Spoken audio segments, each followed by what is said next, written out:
Oke baik, perkenalkan kami dari kelompok 3. Beranggotakan saya Desiderico Filius Tunisia Salapunawang. Lalu yang kedua ada Athanasius Langgaladi. Yang ketiga ada Irene Witters Aviara. Yang keempat ada Elizabeth Wutu dan yang terakhir ada Gabriel Anderson. Di sini kami akan menjelaskan terkait pembuktian dari kanan dan saya sendiri akan menjelaskan bagian teorema penjumlahan.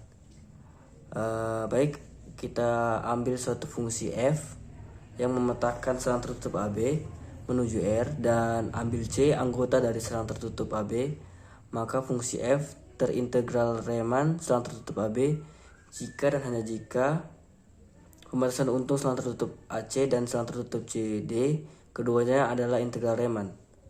Maka integral A menuju B F sama dengan integral A menuju CF ditambah integral C menuju BF. Oke baik, jadi untuk membuktikan teorema di atas kita perlu mengingat kembali kriteria Cauchy. Kan syarat sebuah integral tersebut integral Riemann adalah dia harus memenuhi kriteria Cauchy. Jadi kriteria Cauchy adalah sebuah fungsi selang tertutup AB dikatakan terintegral Riemann jika dan hanya jika untuk setiap epsilon positif terdapat eta epsilon positif sedemikian sehingga P dan Q merupakan tanda partisi dari selang tertutup AB. Selang tertutup AB dengan norm P lebih kecil eta epsilon dan norm Q lebih kecil eta epsilon. Maka nilai mutlak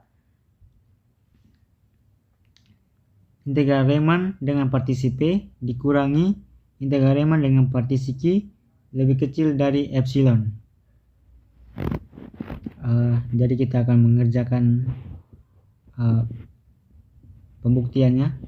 Kita misalkan F terintegral Riemann di selang tertutup HB, maka untuk setiap epsilon positif terdapat eta epsilon positif sedemikian sehingga P dan Q merupakan partisi dari selang tertutup AB dengan norm P lebih kecil eta epsilon dan norm Q lebih kecil eta epsilon.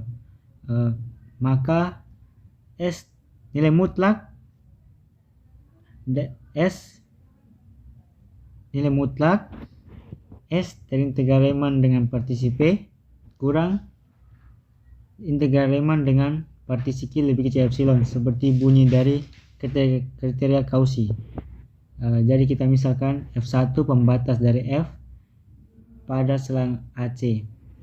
P1 kurang dari sama dengan P, Q1 kurang dari sama dengan Q, dan P1 Q1 itu sendiri adalah partisi pada selang tertutup AC. Norma P, norma Q kurang dari eta epsilon.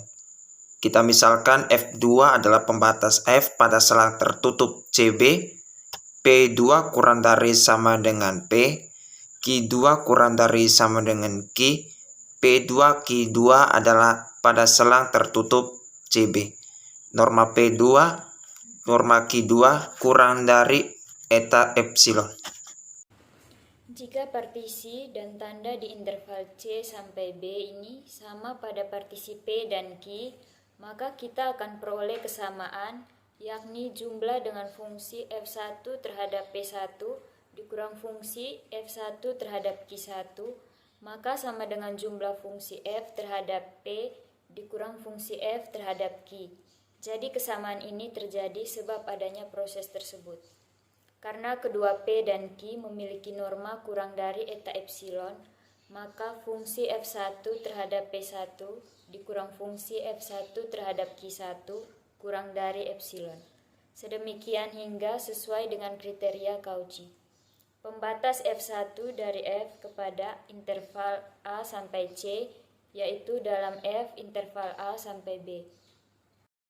Jumlah Riemann fungsi F terhadap partisi P2 dikurangi jumlah Riemann fungsi F terhadap partisi Q2 sama dengan jumlah Riemann fungsi F terhadap partisi P dikurangi jumlah Riemann fungsi F terhadap partisi Q. Karena P dan Q memiliki norma kurang dari eta epsilon, maka jumlah Riemann fungsi f terhadap partisi P2 dikurangi jumlah Riemann fungsi f terhadap partisi Q2 kurang dari epsilon. Sedemikian hingga memenuhi kriteria Cauchy. Pembatas f2 dari fungsi f kepada interval CB yaitu dalam integral Riemann interval AB, maka integral dari A sampai B sama dengan integral dari A sampai C ditambah integral dari C sampai B